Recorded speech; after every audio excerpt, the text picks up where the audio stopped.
साथ संगत जी, प्रेम से कहना धन निरंकार जी। एक नई साखी के साथ स्वागत है आप सभी का आपके ही अपने चैनल पर। साथ संगत जी, हमारी आज की साखी का शीर्षक है भगवान का लॉकडाउन। चलिए सुनते हैं आज की ये साखी। साथ संगत जी, एक कथा के अनुसार कुरुक्षेत्र के युद्ध क्षेत्र को विशाल सेनाओं के आवागमन की सुविधा के लिए तैयार किया जा रहा था। उन्होंने हाथियों का इस्तेमाल पेड़ों को उखाड़ने और ज़मीन को साफ करने के लिए किया। ऐसे ही एक पेड़ पर एक गौरैया अपने 4 बच्चों के साथ रहती थी।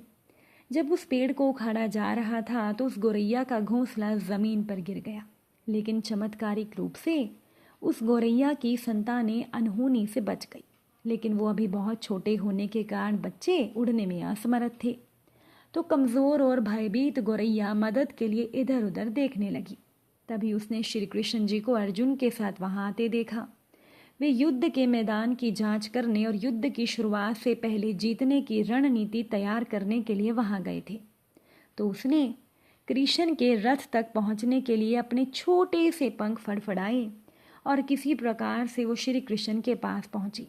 कहने लगी, हे कृष्ण, कृपया मेरे बच्चों को बचाएं, क्योंकि लड़ाई शुरू होने पर कल उन्हें कुचल दिया जाएगा। तो सर्वव्यापी भगवान कृष्ण बोले कि मैं तुम्हारी बात सुन रहा हूँ, लेकिन मैं प्रकृति के कानून में हस्तक्षेप नहीं कर सकता। गौरैया ने कहा, हे भगवान, मैं जानती हूँ कि आप मेरे उद्धार करता हैं। मैं अपने बच्चों के भाग्य को आपके हाथों में सौंपती हूँ। अब यह आपके ऊपर है कि आप उन बच्चों को मारते हैं या बचाते हैं। काल चक्र पर किसी का बस नहीं है। श्री कृष्ण जी ने एक साधारण व्यक्ति की तरह उससे बात की, जिसका आशय था कि वह ऐसा कुछ भी नहीं था जिसके बारे में वो कुछ भी कर सकते थे। साथ संगत जी, गौरैया ने विश्वास और श्रद्धा के साथ कहा, प्रभु, आप कैसे और क्या करते हैं वो मैं जान नहीं सकती। आप तो स्वयं ही काल के नियंता हैं, यह मुझे पता है। मैं सारी स्थिति एवं परिस्थिति एवं स्वयं को परिवार सहित आपको समर्पण करती हूँ। तो भगवान कृष्ण बोले कि अपने घोंसले में 3 सप्ताह के लिए तुम भोजन का संग्रह करो। साथ संगत जी, गौरैया और भगवान कृष्ण जी के संवाद से अनभिज्ञ अर्जुन गौरैया को दूर भगाने की कोशिश करते हैं। तो गौरैया ने अपने पंखों को कुछ मिनटों के लिए फुलाया और फिर वो अपने घोंसले में वापस चली गई। 2 दिन के बाद शंख के उद्घोष से युद्ध शुरू होने की घोषणा की गई।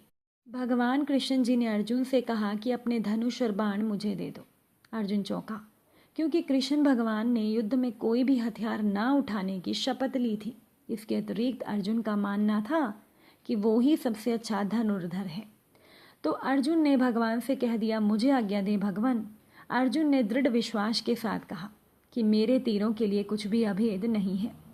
चुपचाप अर्जुन से धनुष लेकर भगवान कृष्ण जी ने एक हाथी को निशाना बनाया, लेकिन हाथी को मार के नीचे गिराने के बजाय तीर हाथी के गले की घंटी में जा टकराया और एक चिंगारी सी उड़ गई। तो साथ संगत जी, अर्जुन ये देखकर अपनी हंसी को रोक नहीं पाया और हंसने लगा कि भगवान तो एक आसान सा निशाना भी चूक गए। तो अर्जुन ने ये देखकर भगवान कृष्ण जी से कहा कि प्रभु, क्या मैं प्रयास करूं? अर्जुन की प्रतिक्रिया को नज़रअंदाज करते हुए भगवान कृष्ण जी ने अर्जुन को उनका धनुष वापस लौटा दिया और कहा कि कोई और कार्यवाही की ज़रूरत नहीं है। तो अर्जुन ने भगवान से पूछ ही लिया, लेकिन केशव, तुमने हाथी को क्यों तीर मारा? तो भगवान कृष्ण जी बोले, क्योंकि इस हाथी ने उस गौरैया के आश्रय उसके घोंसले की को, जो कि एक पेड़ पर था, उसको गिरा दिया था। अर्जुन ने पूछा, कौन सी गौरैया केशव? इसके अतिरिक्त हाथी तो अभी भी स्वस्थ और जीवित है, केवल उसकी घंटी ही टूटकर गिरी है। तो अर्जुन के इन सवालों को खारिज करते हुए भगवान कृष्ण जी ने अर्जुन को शंख फूंकने का निर्देश दिया। साथ संगत जी, युद्ध शुरू हो गया और अगले 18 दिनों में कई जानें चली गई और अंत में युद्ध में पांडवों की जीत हुई। एक बार फिर से भगवान कृष्ण अर्जुन को अपने साथ सुदूर क्षेत्र में भ्रमण करने के लिए ले गए। कोई शव अभी भी वहीं पर मौजूद थे जो उनके अंतिम संस्कार का इंतजार कर रहे थे। जंग का मैदान गंभीर अंगोर सर और बेजान सीढ़ियों और हाथियों से भरा पड़ा था। कृष्ण भगवान एक निश्चित स्थान पर रुके और एक घंटी जो कि हाथी के गले में बांधी जाती थी उसे देखकर विचार करने लगे। तो भगवान ने कहा, अर्जुन, क्या आप मेरे लिए ये घंटी उठाएंगे और इसे दूसरी तरफ रख देंगे? साध संगत जी, निर्देश बिल्कुल सरल था, परंतु अर्जुन की समझ में नहीं आया कि आखिरकार विशाल मैदान में जहाँ बहुत सी अन्य चीज़ों को साफ करने की ज़रूरत थी, भगवान कृष्ण अर्जुन को एक धातु के टुकड़े को रास्ते से हटाने के लिए क्यों कह रहे थे। तो अर्जुन ने प्रश्नवाचक दृष्टि से भगवान की ओर देखा तो भगवान कृष्ण जी ने दोहराया, हाँ अर्जुन, यही घंटी, ये वही घंटी है जो उस हाथी की गर्दन पर बंधी हुई थी जिस पर मैंने तीर मारा था। तो अर्जुन बिना किसी और सवाल के उस भारी घंटी को उठाने के लिए नीचे झुका। जैसे ही अर्जुन ने घंटी को उठाया तो उसकी हमेशा के लिए जैसे दुनिया ही बदल गई। 1, 2, 3, 4 और 5, 4 युवा पक्षी और उसके बाद एक गौरैया उस घंटी के नीचे से निकले। बाहर निकलकर माँ और छोटे पक्षी भगवान कृष्ण जी के इर्द गिर्द मंडराने लगे एवं बड़े आनंद से उनकी परिक्रमा करने लगे। 18 दिन पहले काटी गई एक घंटी ने गौरैया के पूरे परिवार की रक्षा की थी। साथ संगत जी, ये सारा दृश्य देखकर अर्जुन ने भगवान कृष्ण जी से कहा, मुझे माफ कर देना केशव, आपको मानव शरीर में देखकर और सामान्य मनुष्यों की तरह व्यवहार करता देख मैं भूल गया था कि आप वास्तव में हो कौन। साथ संगत जी, आइए हम सभी भी तब तक इस घंटी रूपी घर में परिवार के साथ संयम के साथ अन्न जल ग्रहण करते हुए प्रभु के प्रति आस्था रखते हुए विश्राम करें जब तक ये घंटी हमारे लिए ना उठाई जाए। साथ संगत जी, एक गांव में सुखिया नाम की एक बुजुर्ग महिला रहती थी जो कि भगवान कृष्ण जी की परम भगत थी। घर घर में झाड़ू पोछा, बर्तन साफ करना, खाना बनाना ही सुखिया का काम था। सुखिया बाई रोज फूलों की माला बनाकर दोनों समय भगवान को पहनाती और घंटों भगवान से बातें करती। तो गांव के लोग उन्हें देखकर यही सोचते थे कि ये औरत तो पागल है। तो एक रात भगवान ने अपनी भगत सुखिया बाई को कहा कि कल बहुत बड़ा भूचाल आने वाला है, तुम इस गांव को छोड़कर दूसरे गांव चली जाओ। अब क्या था, भगवान का आदेश था। तो सुखिया बाई ने अपना सामान इकट्ठा करना शुरू किया और गांव वालों को कहा कि कल मेरे सपने में भगवान आए थे, उन्होंने कहा है कि बहुत बड़ा भूचाल आएगा, तो तू पास के गांव में चली जा। अब लोग कहाँ उस औरत की बात मानने वाले थे, वो तो हंसने लगे। इतने में सुखिया बाई ने एक बैलगाड़ी मंगवाई और अपने कान्हा की मूर्ति ली और अपने सामान की गठरी बांधकर गाड़ी में बैठ गई। लोग उसकी मूर्खता पर हंसने लगे।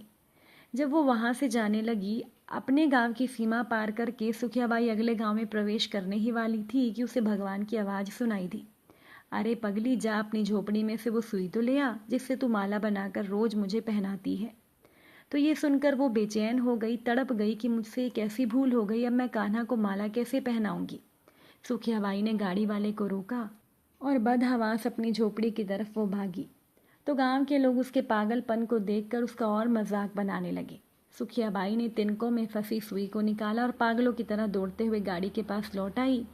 गाड़ी वाले ने कहा, माई तू क्यों परेशान हो रही है, कुछ नहीं होने वाला।